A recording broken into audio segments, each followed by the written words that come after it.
Boas notícias para o São Paulo em relação a patrocínios. No vídeo de hoje do canal da Nicola, vou te atualizar sobre parcerias para o ombro e para as mangas do uniforme do tricolor. Bora falar também sobre Gabigol, que história é essa de que ele pode ir parar no Everton da Inglaterra? Vou falar ainda sobre Mosquito. Corinthians terá de comprar os direitos econômicos do Mosquito. Vou te apresentar todas as cifras desse negócio. Para completar, Lucas Prato recusou a oferta do Vélez Sarsfield e na Argentina já elegeram um favorito para contratar o atacante. Bora falar ainda sobre Vasco, muito perto de um patrocínio master, as últimas de Fluminense e Grêmio que entraram em campo, abrindo as oitavas de final da Copa do Brasil. Para finalizar, só queria contar que o Grêmio está em busca de um reforço na Europa e de uma venda também para o velho continente.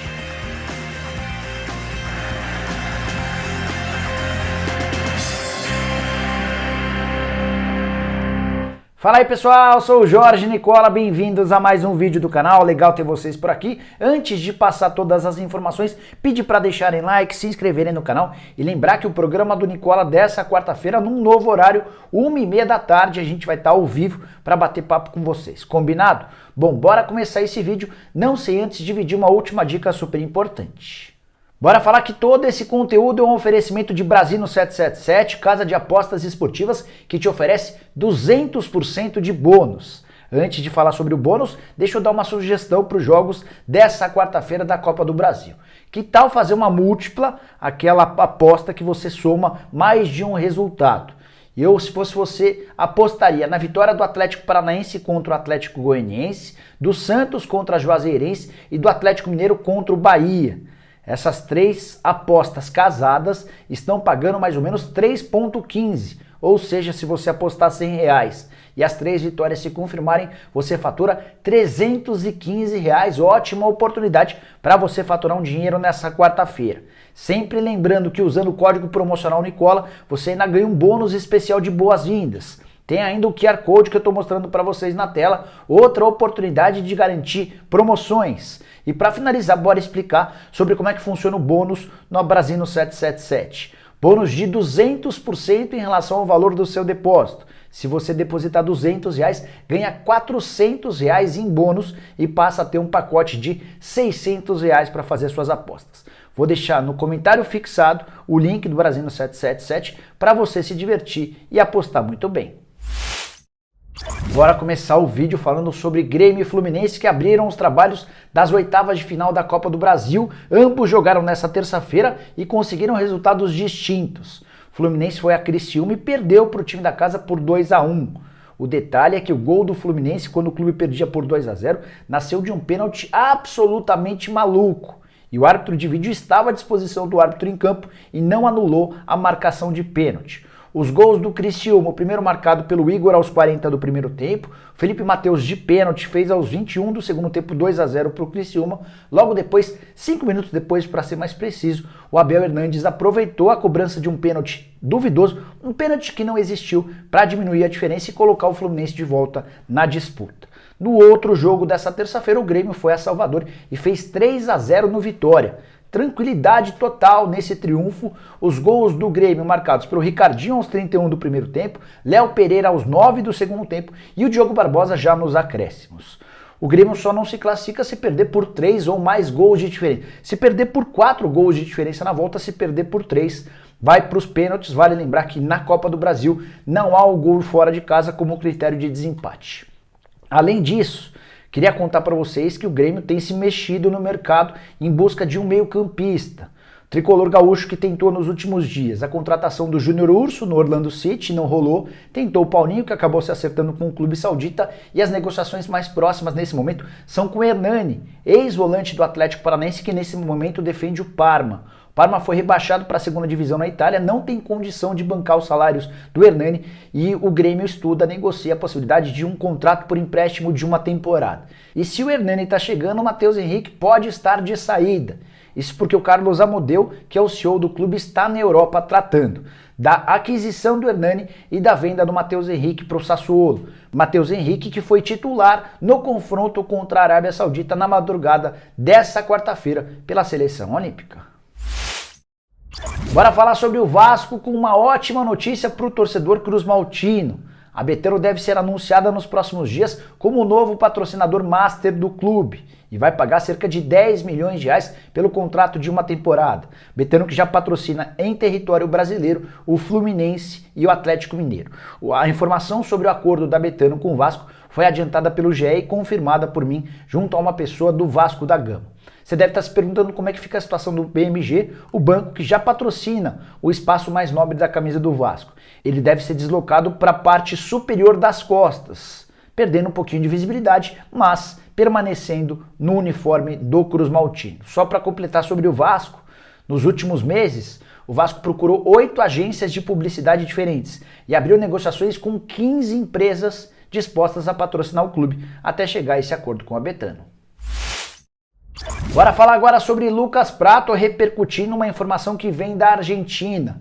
Por lá asseguram que o centroavante, que se recupera de uma fratura na tíbia, recusou a proposta do Vélez Sarsfield.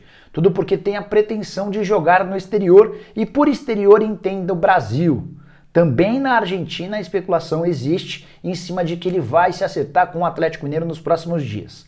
Quem acompanha o programa do Nicola diariamente vai lembrar que eu recentemente mandei uma mensagem para um dirigente da minha confiança no Atlético. E ele não descartou a contratação do Lucas Pratto, embora tenha feito a ressalva de que o argentino só vai estar à disposição a partir de outubro ou novembro, ou seja, praticamente só vai estar liberado para jogar no ano que vem. Qual que pode ser a estratégia do Atlético em relação ao Pratto? Acertar um contrato por agora, mas só começar a pagar o salário dele a partir do momento em que ele estiver à disposição. Pratto que rescindiu recentemente o contrato com o River Plate e está livre no mercado. Só para completar sobre o Atlético Mineiro, o Galo tenta a todo custo convencer o Marrone a aceitar uma proposta do Midland, da Dinamarca, oferta de 4 milhões e meio de euros, que já foi aceita pelo Galo, mas o Marrone tem resistido. Ele diz que não quer jogar no futebol dinamarquês. Para quem gosta de informação exclusiva, aqui vai mais uma. Corinthians terá de pagar pelos direitos econômicos do Gustavo Mosquito. Vou te explicar direitinho essa história. O Mosquito chegou de graça ao Corinthians e quem o conduziu até o clube foi o Fernando Garcia. O acordo entre o empresário e o Corinthians previa que o Timão só pagaria pela compra dos direitos econômicos do Mosquito caso ele completasse 60 jogos. Se não rolassem os 60 jogos, o Corinthians não precisaria desembolsar qualquer centavo e se pintasse uma proposta, caberia ao Fernando Garcia vendê-lo. O Corinthians ficaria só com um percentual de vitrine, a famosa taxa de vitrine. Pois saiba que na vitória contra o Cuiabá na última segunda-feira por 2-1, o Mosquito completou 60 partidas com a camisa do Timão. E o Corinthians vai ter de, nos próximos dias, desembolsar 3 milhões e 800 mil reais para o Fernando Garcia, valor considerado até baixo por tudo que o Mosquito tem feito. Ele é, desde o início do Campeonato Brasileiro, o atacante mais efetivo. Vou dizer mais. É o jogador do Corinthians mais produtivo desde o início da competição nacional. 3 milhões e 800 mil por um jogador que certamente está se valorizando. Isso pode render uma boa grana. O grande problema é desembolsar ou tirar 3 milhões e 800 mil reais do caixa nesse momento de enorme dificuldade financeira. Antes de mudar de assunto, só para arrematar, vale o registro de que o Fernando Garcia também cobra 400 mil reais do Mosquito. Isso porque houve uma rescisão do contrato, o Mosquito já tem um outro empresário que o representa, mas o Fernando alega que gastou 400 mil reais com o atacante e exige esse reembolso de forma imediata. Pode ser que o caso vá parar, inclusive, na justiça. Para encerrar de vez sobre o Corinthians, Timão se acertou com o Varanda, o contrato foi renovado por mais 3 temporadas, como eu já havia contado para vocês há bastante tempo, e agora o Red Bull Bragantino e o Corinthians acertam os últimos detalhes para a ida em definitivo do Varanda para o Red Bull Bragantino. Os valores da negociação não foram confirmados, mas giram na casa dos 13 milhões de reais por 70% dos direitos econômicos. Bora falar agora sobre Gabigol. Que história é essa de que o centroavante do Flamengo e da seleção brasileira pode estar de saída para jogar no Everton da Inglaterra? Informação divulgada por um jornalista estrangeiro, o Ekrem Kanur. Ele afirmou que o Rafa Benítez, o técnico do Everton, monitora os passos do Gabigol já há algum tempo. O que eu fiz? Fui checar essa história com os representantes legais do Gabigol. E a resposta que eu obtive de um deles, abre aspas, por enquanto é só uma conversa de corredor, fecha aspas. Quis entender que história é essa de conversa de corredor, pareceu bem vazia essa resposta, né? E essa pessoa me contou que um dos representantes do Gabigol está lá nos Estados Unidos participando da Florida Cup. O Everton da Inglaterra também está participando do campeonato no futebol americano. E por lá existiram rumores, conversas para tentar entender como é que é a situação do Gabigol, quanto custaria para tirá-lo. A multa prevista no contrato do Gabigol com o Flamengo prevê a saída por algo na casa dos 30 milhões de euros. É óbvio que pode haver uma negociação e o Flamengo aceitar uma proposta menor. Eu duvido. Acho que o Flamengo trabalharia ou batalharia para só vender o Gabigol pelo valor da multa rescisória. Vale a lembrança de que o rubro-negro comprou o Gabigol por 16 milhões de euros, que equivaleram na oportunidade a 80% dos direitos econômicos, contando também as comissões. O custo total da operação de aquisição do Gabigol foi de 95 milhões de reais. Quero fechar o vídeo falando sobre o São Paulo com novidades importantes sobre patrocínios. Contei para vocês alguns dias atrás que o Júlio Casares, o presidente do Tricolor, prometia novos parceiros para Manga e também para o Ombro assim que os confrontos contra o Racing estivessem definidos. Os jogos já foram, o São Paulo passou para a próxima fase da Libertadores da América, mas até agora nada de anúncio. Nessa terça-feira, durante o programa do Nicola, eu mandei mensagem para uma pessoa do São Paulo e a pessoa contou que os contratos já estavam nas partes finais. Assim que acabou o programa, liguei para essa pessoa para pegar um pouco mais de detalhes. E essa pessoa do São Paulo me assegurou que nesse momento os 2 contratos de patrocínio já estão sendo analisados pelo departamento jurídico do São Paulo. Aquela famosa troca de minutas de contrato. São Paulo analisa, manda para os representantes da parte jurídica das empresas e recebe, e aí vão debatendo. Esse processo costuma demorar, mas não inviabiliza os acordos. Então agora é questão de tempo para que o São Paulo anuncie mais 2 patrocinadores. Os nomes das empresas não foram revelados. A única informação que eu tenho até agora é de que uma dessas empresas é do exterior, a outra é brasileira. Uma para Manga, a outra para o Ombro. O São Paulo tem até agora o Sportsbet.io como patrocinador master, pagando 27 milhões de reais por temporada, é o maior contrato da história do clube. A Gazin está na barra traseira da camisa, o ABC da Construção ocupa o calção na parte de trás, enquanto o Cimento Cauê ficou na parte da frente do calção.